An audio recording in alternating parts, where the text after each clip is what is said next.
Dhimmi jaalala dubbatamnaani siim kan nu fuuldura koo waan raawwattee fannoo irratti hojii koo.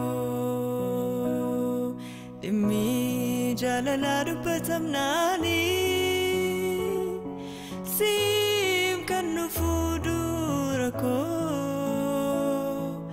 waan raawwattee fannoo irratti hojii koo.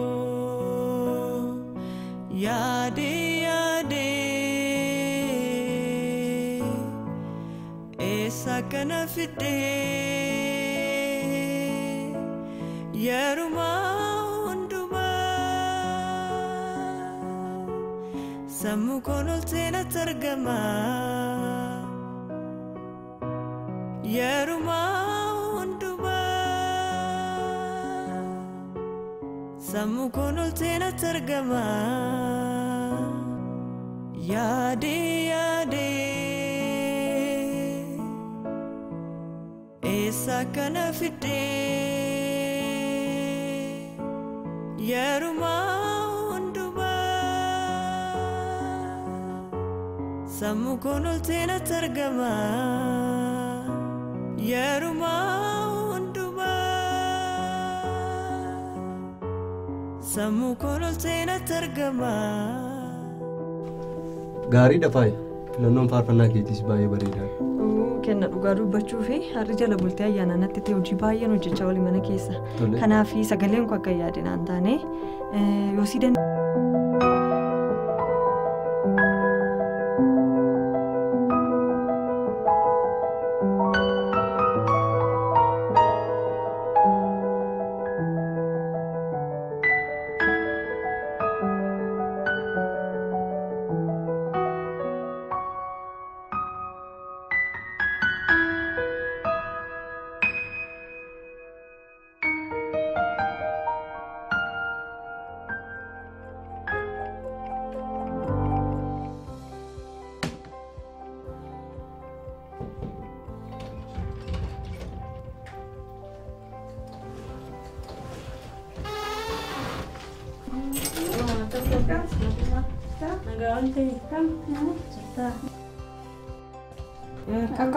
jirta akkam isin olmaana kam turere olmaani dadhabeera baay'ee dhugaa dubbachuuf waan baay'een hojjechaa jirra. Isheetu qabamee qaanii kadhaamee qaanna fidde kunoo didee dadhabaatu hin jiru mana rifeensaallee namni waan si dhibbu. Maal irra si diduuf kaate sila? Maalifan hin diduu ani na hubachuu qabdu misalan hiriyummaa keessan hin jibbulaa yoomiyyuu garuu karaa isin itti bashannanuu barbaaddan karaan cubbuudhaa dee baqadhu. Kana yoomiyyuu anaaf isin walii galuu hin dandeenyu.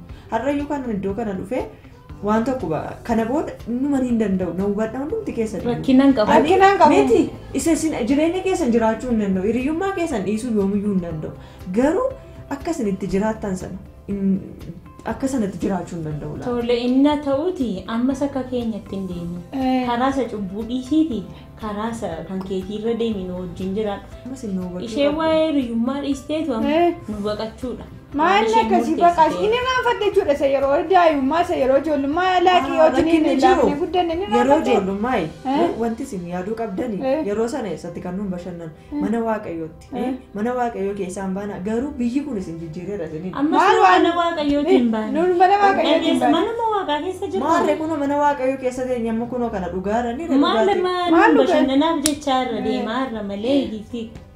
Nuun amma mana waaqaa alan jiru manuma waaqaa keessa irra waaquma keessa lallaafaa duddaatti natti dubbatteeti kanatti mana kana na fiddaan dadhabee du'eera. In dhuddaa innoo sii dhufan ariifatte amma inni dhufutti sii dhufan dhuddaati garuu waan tokko sitti himu ituu akka keenya hin dhuddatee ilaali liftii waan nuuf buskutii fakkaatee deemee laa ofii kee laalime muka boqqolloo fakkaatee yeroo deemtu siifenneetu laa akkuma keenya dhugiitii nama fakkaadhu simboo godhadhu rakkinaan qaba akkuma riyaatti si jaallannee masii yaadu keenya ture manuma waaqayyoo keessa taa'ee muka boqqolloo fakkaate bifa kee laali ofii kee laalinu ilaalime waan fakkaatu inni kun naaf rakkinaan qabuuti ammati lallaafaan jiramoo hin jiru naafidiiti dhugeen baa ammati dhaqiiti isheedhaaf fidiifiiti Spiraayitii ishee haadhu bashannana keenyatti fufuun wayya.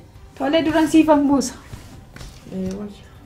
Maal ta'a waan nuti guyyoo isinitti hafee? Kana moo hin qoostaati gaafuma duunuu ol dhiisna kana wajjin.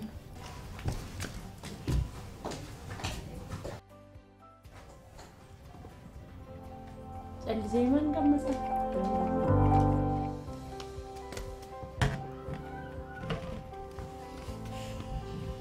Maal meerate qodaasaa maa golatti naa bustee fiddeeti? Qodaasaa fideessite agarsiisu? Ni ilaalta moo? Natti tola. Dhiisimee sittaafuu qodaasaa laaluuni kun ispiraayitiidha. Isumatti dur jaallattu durri koo ispiraayitii baay'ee jaallatta haa jibbitee. Dhuguma cimta dhuguma lallaafaa mana kanatti bituutti Ati Ispiraayitiin dhugachuu fettaayi? Ispiraayitiin maa dhuguun dhiistu malee. Attam gaariidha ni. Sigubee amma inni kun sii qabbaneessa ati dabaliiti. Isa sigubee sii qabbaneessa. Anasiin jedhe anasiin jedhe. Dhugi waan tokko siin godhu warraa fedhee? Jabaatu jira. Waan tokko siin godhu. Waan tokko siin godhu. Akka jeellu dusittee meelaan jillayyee. Takkaadhaan maanni kana ta'anii? Maal taate amma fayyaa isheetiin. Fayyaan nama fayyaan kana fakkaata moo? Singaruu si fayyadu dhugaa waaqayyo. Maal si goone mee? Maal si goone fataa si goone? Si yaannee fi. Isaan? Miyaa miti? Dhugi? Kana barreeti inni hundi dadhabne. Dhiisuu dadhabne? Ati nuun barree waa'ee keenya. Wantichi garuu kamidha beektu? Itti baramaa dhufa. Maali? Tokko Yeroo qabatee? dandamachaa deemtu akka kana. Naa dabalee attaata akka turteelaa kana fittee? Baay'ee sin addaa'u. Jabaadhee noormaaliidhaan dhandhamni isaa baay'ee naman jibbisiisu. Dhugaa akkasumas. Dhugi giiftii. Dhugi jedhee minyaa. Wanti kun garuu jechuudha. Akka jalqabaan addaa'utti baramaa dhufa natti fakkaata. Sirrii kee. Yoo bateeyyuu garuu sirrii namatti hin tolu dhugaa. Namatti tola jedhu. Maani namatti tolaanii? Takka ture sitti tola. Eessa turtee ishee? Isaafis ta'uu danda'a. Eessa turte? Naangalle istuudiyoo fa'aa deemee ture. Dubbaddu kaasee. Kaasee. Nanaansaa. Kaasee.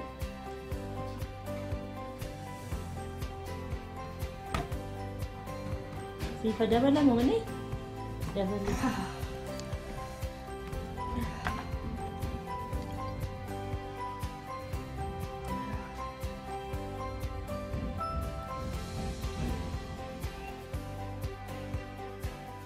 Rugi si bu'eera. Inni kennaafiya.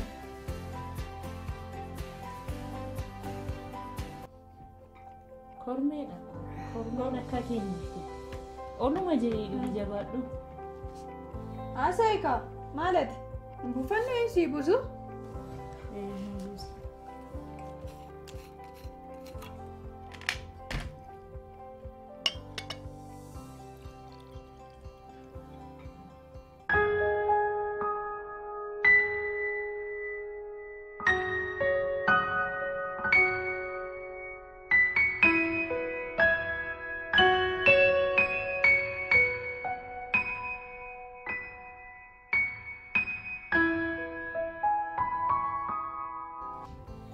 Jabaadhu mee. Haasa'ika. Maaltu sitti dhagahama mee? Maaltu natti dhagahama? Maal Sitti goona? tolaan jiru? Sitti tolaara miti? Baay'ee dhugaa baay'ee. Baay'ee sitti tola. Ati machoofne hin dadhabde malee. Nu galateeffatu maaliifu? Kuni Hiriyaa akkasii qabaachuu keetti hin gammaddu? ani ispiraayitii kana jaaladheera. Abbaan koo hin geessan. Kun Geessifa dhuganii. Geessifa. abbaan koo yoona qorraasan mana taa'anii manni abbaa isin hiriyoota oromoo hiriyoota kun Hiriyoota kee. isin jaaladha moo isin jaaladha. Nu Jaalladha. Osuun isin jaaladhu ta'ee jechuudha. Dhufee yeroo hundaa na kanatti yaadatu erga biyyaa dhufee beekaa sin biru. Ara maal fayyadu? Isin jaaladha moo isin jaaladha? Nu jaalladha. Yaadatu yeroo biyyaa duree ni oolba. Biyyi kun nu balleessitee muudatu. Dhugaa waaqayyooti ani qoosaan jiru. Ammani. Anis qoosaan jiru. Anis qoosaan jiru. Gammachuuni. Har'a gammachuudha inni faarfannu. Maali faarfannaa moo? Faarfannaa booda isinii faarfadha. Dhugaa isiniif moo? Isiniif faarfadha garuu amma nan gala. Ani immoo piyaanoon si rukuta. Amma Si gaggeessina. Si gaggeessina. Sin jaalladha namni amani. tokko dhaggeeffata.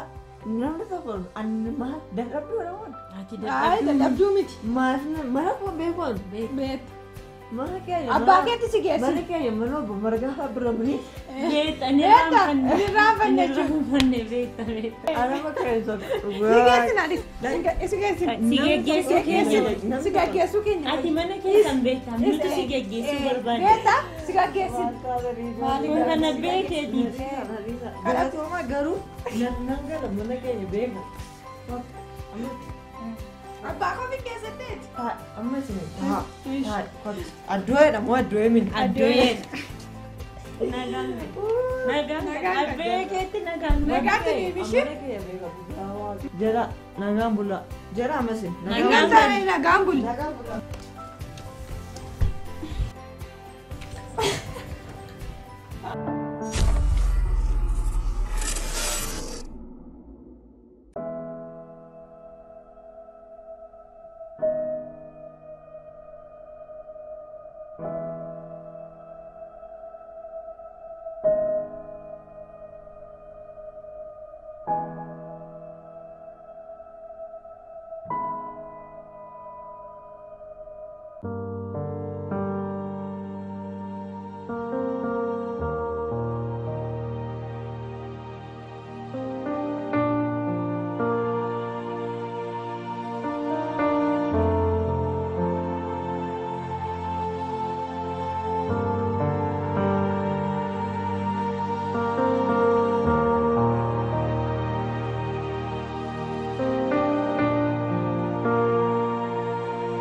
Eenyudha?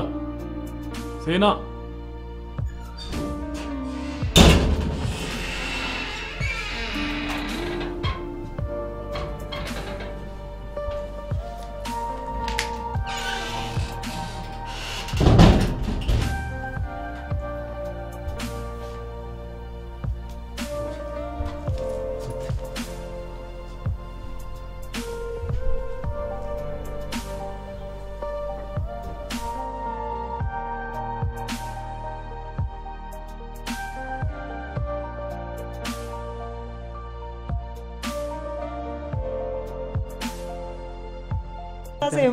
Maal isa qofaadha? Daayiperiidhaan guddachuu kee reefu galee san bare. Tolli dhiisi. Abbaan hin qoosaa jaallata garuu machaa'imni abjuuma keessayyuu maqaa daayiperiin dha'u. Abba dhugan qoostanii. Mee haa ta'uuti. Mee kai ayyaana ismitii reer. Mee kai ayyaana fakkeessine. Maal nu kaleessa barii waan meeqa hojjetan dheebee amma fida waan hundumaa. Keessummaanis jira miti ree. Isiinis baay'een si galatoomfadha. Waaqayyo si haa eebbisu.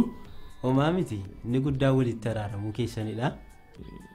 Amma mucaan kuni kaleessa yeroon akkasitti mana kana keessaa gad ari'u haala kanaan utuu jirtu utuu nama biraa wajjin wal quunnamtee yookaan immoo nama biraa wajjin wal agartee ta'e karaa irratti. Wanta kanarraa hamaatu uumamatu. Maaltu ishee quunnama jedheetanii yaadaa ture. Sijji walitti dhufuu isheetiif immoo gaariidha waan ta'eef atis waan goote kan hundumaa fi waaqayyo si haa eebbisu galatoom. Homaa miti inni guddaa walitti araaramuu keessanidha. Homaa miti.